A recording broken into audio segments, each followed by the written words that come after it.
Two's close. Mastering Madden. Some red zone scoring fun. I haven't done a video on scoring in the red zone since really the beginning of Madden 19 with that makeshift sprint out passing play. That's to this day still really good and still my go-to in the red zone, and you know, right there on the goal line with 5-10 yards away or so.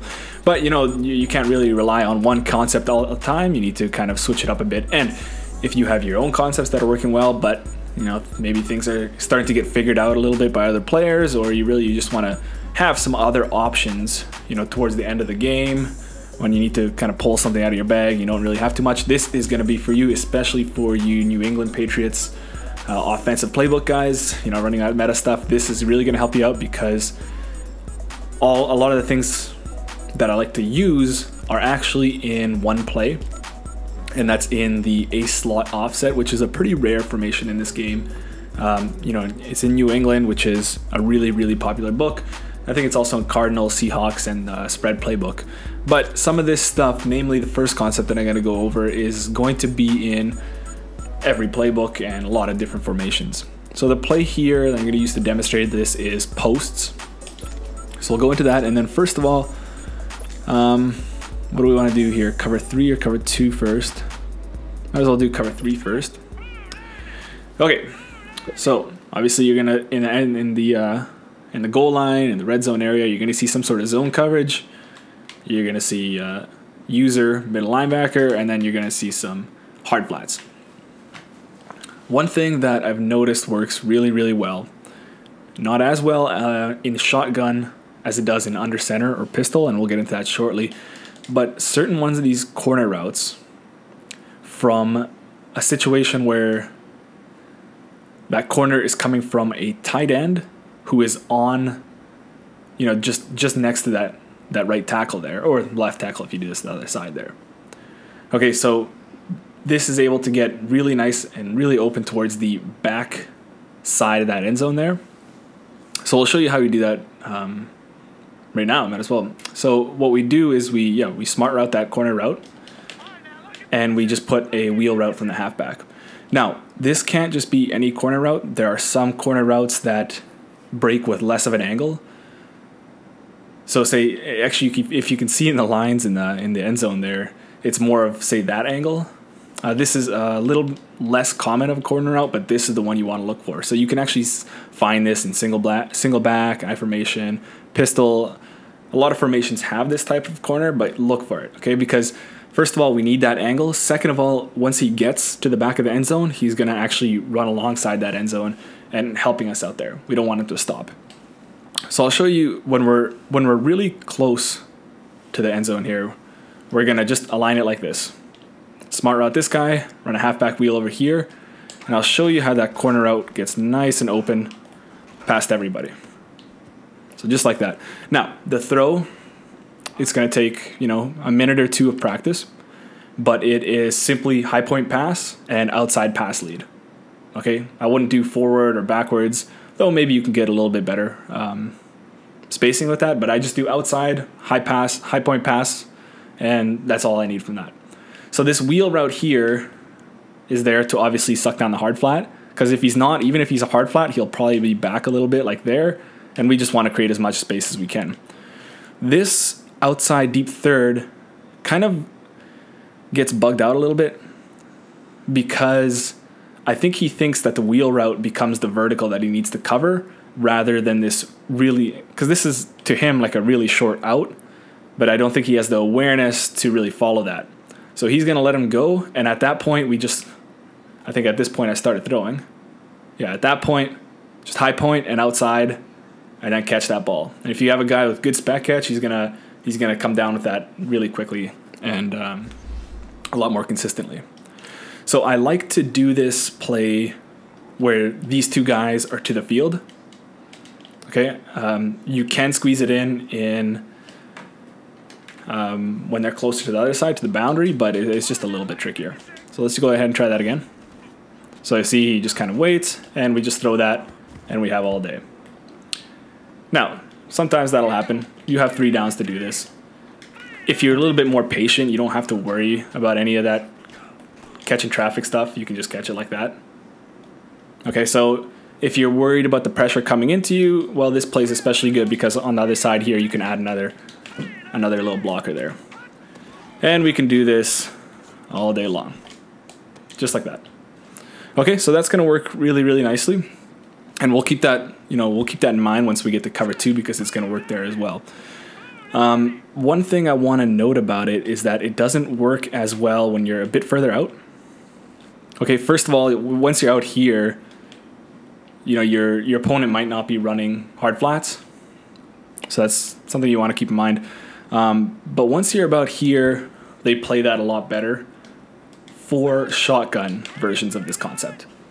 Okay, so everything is the same except we've moved back a few yards. See, the cornerback plays that a lot better now. Now, you can still throw that up there, and if you have Jimmy Graham, maybe you can win that, but it's not something I would suggest doing. Now, if you can find this exact same thing out of, say, an ace slot or a pistol bunch tight end or a pistol ace, where you, again, you have this corner route from the tight end, there's no wide receiver over there, and you have a running back, and you would put him on a wheel, but because in that case the running back would be behind the quarterback, he turns upfield sooner, and that cornerback is likely to make that same hesitation when you're, I think I was trying it, I could work 9 to 10 yards back from the end zone. So if you want something that's going to work all the time within that 10, go find it when you're under center or pistol. Okay, other than that, otherwise, you're pretty much just limited to a lot of these really close ones. Now, this obviously happens a lot because people still have trouble scoring in the red zone, including myself, and I consider myself somebody with a lot of tricks up my sleeve, but sometimes it's just tough. Okay, so that's thing number 1 that you can do. On the other side here, okay, you have 3 other receivers that we can do some really cool stuff with. Okay, so if we're not right up close to the end zone, and we don't want to, then we can't use these guys. So say if we're out here, I will like to run my trip side to the field, and you have a lot of options. Okay, so if you see here with these wide receivers, we have a post and we have a corner route. If we smart route both of these to that end zone, that's going to cause a lot of issues for that cornerback over here. Okay, he's going to be in a bit of a bind, and whichever kind of way he, whichever direction he takes on who he wants to cover, he's going to be wrong. So you see here, the corner route will be able to get open, just like that. Now, at that point, I didn't actually put a hard flat on. You're likely to get hard flats. So that corner route is going to get open a little bit quicker. I forgot to put it on again. But you see how nicely that's getting open too. And by the way, this is the elite defense, so none of these guys are scrubs. They all have really, really high zone. Okay, hard flats. So that corner should get even more open now. Just like that. And tap your toes and you're in. Just like that. Okay, so that's 2 options already against cover 3. You can also take that post route inside. I think a lot of people do this, where they'll split it between the corner and between the safety. Because again, this corner route is going to make that corner hesitate, and you can hit that post route right at the back of the end zone, right there. Now, most people, when they're doing this, are going to high point past that because it is a tight throw. Something like that. And, even with the legend quarterbacks, you get inaccuracies. Now, that's something that you see a lot. I actually don't really like that one. I'd rather throw that corner. Obviously, you can see that. But it's an option there if you want to switch it up. I don't know. The other thing I would rather do than... the third thing I'd rather do than that is do a situation where you already have a flat for number 3 here, put a slant from number 2, and a smart routed in route. So I've explained this over a few times in some of my other videos. If you have this here, this is going to stress that flat defender and that hook curl in the middle to the maximum, and then that in route over here is going to get open right there. Okay, now this is going to work even better towards the boundary, and even, believe it or not, it'll work closer to the end zone. When you have something like this, And once he clears, you just throw it right to him. Now, for some reason, I think the aggressive catch works best there rather than the possession catch. But, you know, it's up to you what you prefer to do there. And this is going to, you know, you're going to, there's a pretty good window there, but if you throw it with anticipation, you can really do a lot better. Just like that. And you can throw that all day long. Okay, so right there you have two options, both at the deeper level and the shorter level. So at the shorter level here, you know, within the 5, you have this concept on the right, and then this concept on the left, both of which are away from the user. You know, you're not throwing right into the middle of the field, and you're not throwing into really too much traffic, because this half zone here and then the wide zone over there are, you know, notoriously difficult for these zones to guard. You can throw it over and over again. Now, as good as I think these are, you do need a little bit of practice. Okay, you need to develop this timing right there, and you need to develop the touch on the other side. Okay, otherwise, because if you go and take this straight to the game, you're probably going to throw it wrong. You're probably going to throw an interception. So be careful. Take it to the practice field. And again, you know, this one, we could throw it further out as well. Okay, so that's cover 3. Let's take it to cover 2. Okay, same thing over here. So we don't need to necessarily worry about the type of coverage they're running. Whether a cover 2 here, cover 3 here, we can throw this to the right side. See how that safety kind of doesn't know if that vertical's the tight end there or the halfback. And we can wait a little bit longer if we could think our protection can hold up, and we have all this space right here to throw that outside pass lead with the high point pass. You can get that all day long. Now, I believe this one might work a little bit better against cover 2 backed out, but I don't think you would try this anyway. Unless, of course, again, you find that situation where you have this concept from a pistol or under center or something like that. So you see how that works nicely against cover 2. And then on the other side as well, so again, if we're going to use the trip side, we're going to align that to the field. We're going to do the exact same concept here.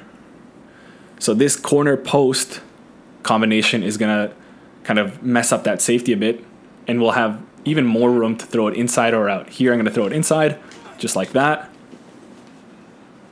And at this point, nobody's really deep thirding their middle linebacker when they're running cover 2. And nobody's really going to do that here because they're going to lose him from the run fit. If anything, they'll blitz him or one of these other guys, and you'll have even more room. Other things, we should be able to hit that corner route back there. Same thing. That safety's going to hesitate, and we could throw that, toe tap that in the end zone, and we got ourselves a touchdown. So a lot of good options, and we all know that the inside zone out of this formation is just terrific. So you don't always need to throw those passing routes. Okay, you always got that inside zone to work off with. But, you know, it's almost kind of pointless because you have all these other great things to work off of it. Now, the thing I showed you against cover 3, and by the way, it's going to work against cover 4 too, the little flat slant in concept isn't really going to work against cover 2 because that vert hook does a good job there.